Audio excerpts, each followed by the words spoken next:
Hello there. What's going on, everybody? We are doing the 1.4 FD laser cannon team unit expansion for Star Wars Legion. We're going to unbox this thing right in front of you.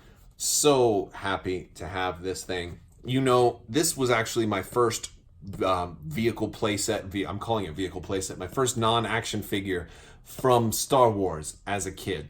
It was one of these things. And it had a little button on the back that you would press it and the whole thing would blow up. So I grew up with this as my very first Star Wars equipment or vehicle or accessory, and thinking that they were just terrible. I got this before even seeing Empire Strikes Back and thinking, well, this is just made to blow up. And I think the second thing I got was a speeder bike, which also ironically had the same function. It had that little button on the back that would blow up.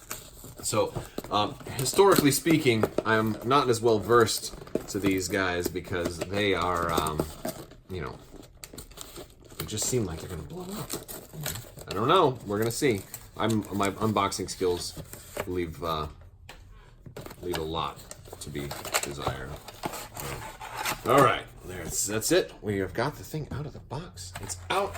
We've got all of our pieces. Look at this. See, I told you. It was gonna be like lots of pieces. It's gonna blow up. Here's our dudes. These are our Hoth Echo Base Troopers. Oh man, finally Echo Base Troopers. I'm super excited for that. And we've got, look at this. We've got our whole little diagram on how to put these things together. Oh yes, yeah, and this is helpful too because if you're doing this, you're gonna get confused. They do a real good job of like sorting out stuff for the most part. If it was all in one bag, it would be really tricky.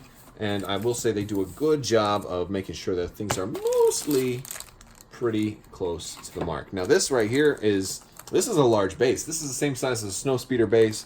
So this is a very, very big unit for the Rebels. So that's exciting to see more big base units out there. Although it's a lot of stuff to put on the base. Let's go ahead and start putting this thing together. As we do this, man, I had the hardest time getting a hold of this thing today because I had pre-ordered this on FFG's website over a month ago, and it just did not ship. And I called them, and it was just a tough time. Let's see, because I guess they were overworked or something, and not overworked, but really busy, and it didn't ship.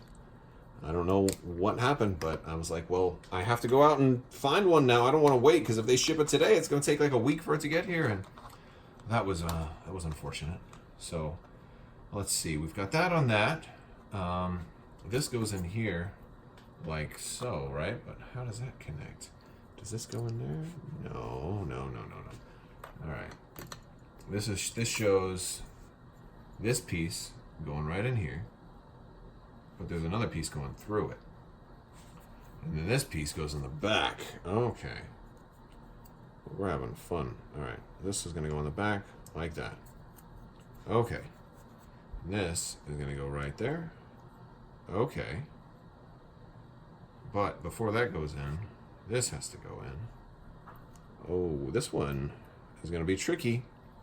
I don't know if this one will dry fit very well. I think you might need to glue this one just to get it to stay together. I think it may have to be glued right out the gate. Okay. Oh, this goes in here. Like so. So before you put these two together, I'm going to put this in there. There you go. This way you can move it up and down. Pardon the sound effects. We don't need those sound effects in here, boy. Get out of here. All right. Now we have these. We're going to go right there. There it goes, folks. We've got it. This back piece don't want to stay in. So you will definitely have a hard time just trying to play. You won't want to play with this if it's just dry fit. You'll definitely want to put this thing together. All right, we've got our little generator down here. It's got its hoses. The hoses are pretty cool because you can do all kinds of stuff with the hoses. All right. No. So the curvy end goes into the generator. I guess the bigger end goes into the side here because they won't fit the other way. Oh, that's going to be lovely. So, and the cool thing is you could probably bend this and come up with all kinds of different variants on how you want it to... There we go. Just like that. Just like that. All right, now where does this thing go? I didn't see a place for this thing at all. Oh, this covers up something. Oh, this is the piece for the where the generator connects in, and that's going to go right there, like it's like we opened the panel to hook up the batteries. Oh, just like that. Did you see that? Here, let's bring it up a little closer, just like that. Oh no, it's gone. It fell. Oh my goodness. Well, that's why we do it live. We'll do it live. All right. So I'll have to go pick those up. While we're waiting, let's go ahead and put these dudes together. We'll put their backpacks on. Yes, that's your backpack. And I think this is going to be your backpack. You can always tell by looking at the very back and seeing what matches up.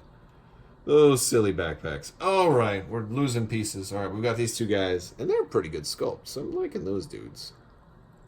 I'm liking them. All right. But I guess they could each go either way. This looks like he's got the vision piece. Sir, I found a new bacteria. It says it's going to turn us all into wombos. Should I eradicate it? We don't have time, Johnson. We're getting attacked by the Empire. Should we leave the bacteria for them? Absolutely. All right, there we go. Oh, boy. So, I would advise at least gluing your turret together as you do it. Maybe don't glue all the dudes, because the dudes are going to have a lot of colors, but the turret's going to be mostly gray, right? Mostly grayish, maybe some highlights, but you could probably, do your base coat of that. And we're trying to put this guy together now.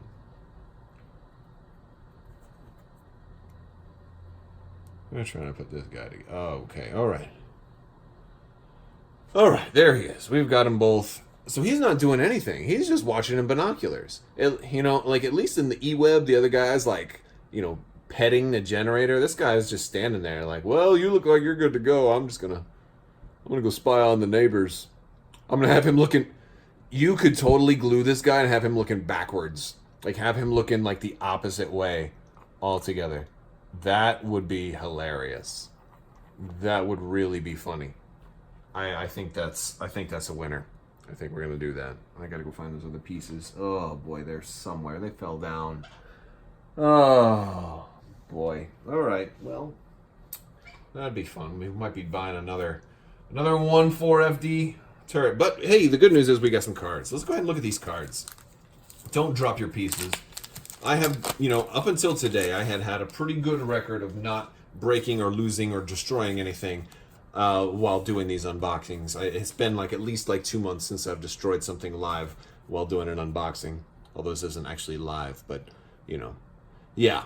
All right, so we've got our second Rebel support, which is real nice. So now you might not have to run an ATRT. Let's go ahead and look at the card. Let's go ahead. All right. There we go. So these guys are 70 points. They've got the comm and the generator upgrade. They've got unarmed of 2 black. They have a blaster pistols, which they can shoot anywhere at 4 white dice, because there is 2 guys on the team that range 1 to 2. So they got those short range, high yield DH-17s, which is pretty nice. They've got a 1.4 FD laser cannon that's got impact 2 and fixed front, so it's only going to be shooting out of that front arc, and it's pretty nice against vehicles, which is cool. Range 1 to 4 too. That's the really nice thing here. While you've only got 5 dice and they're black dice, so they can be kind of fickle there. You might not get that many hits. Black dice aren't that great, although black dice with the surge definitely better. Not the most important, not the most powerful thing, but impact 2 helps, and a range 1 to 4 really helps, especially considering they have no movement. They have no red for movement, and of course they have stationary. So they have full pivot, sentinel, and stationary. Sentinel's important since they can't move. They'll probably just be guarding an area. The range 4 is going to help. They may be doing pivot quite a bit. I don't know if they really need full pivot. I imagine you kind of set these guys up in maybe the corners for a lot of maps. I don't really see putting a unit that can't move and has only a front arc shot in the middle of the map. That just doesn't seem like something I would want to do very much. But there's no reason not to give them full pivot. I just think that's just one of those keywords you're probably not going to use on these guys very much. That being said, especially since they can't move, right? Although you can potentially move them. They still have these little notches in the base there, because there is that one deployment where you can give your guys Scout 1, so they may potentially get to do a one move out of your deployment zone. But that's a unique case because that says they lose stationary. All right. We also have 6 health, 2 courage, white defense die, but we do have defensive surge, so that's not too bad. We got both surges, which is kind of nice.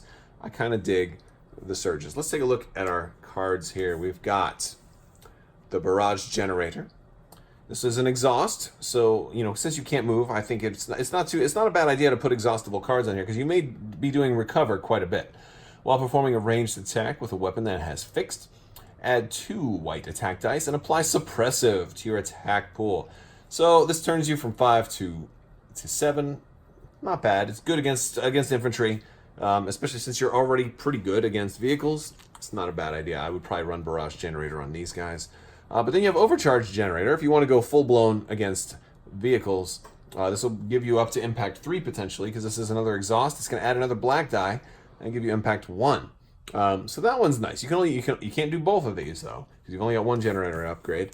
But you also have HQ Uplink, which is really the key here, because the HQ Uplink is... especially for a unit that you have to deploy and can't ever move, you're quickly going to find that your probably commander moves out of range of these guys quite a bit. So this is going to allow you to issue an order to yourself. Especially if you're running a generator and HQ uplink, you're going to want to do that recover periodically so you can refresh both of those. That's going to be real nice. So that's all I got for you guys, man. This is, I'm going to have to glue these guys down. We'll get to painting. I'm really happy to have some Hoth guys, because if you've seen my terrain, it's all Hoth based, so I'm happy to have some actual rebel troopers in their cold weather gear because they are freezing. I want to thank you guys so much for watching. If you like this video, go ahead and give it a thumbs up. Let me know what you think down in the comments below. Don't forget to check out Crabbok.com. We've got a lot of really great stuff coming in the very, very near future. And Luke Skywalker is going to come and cheer these guys on because he's happy that they're happy. Everybody's happy.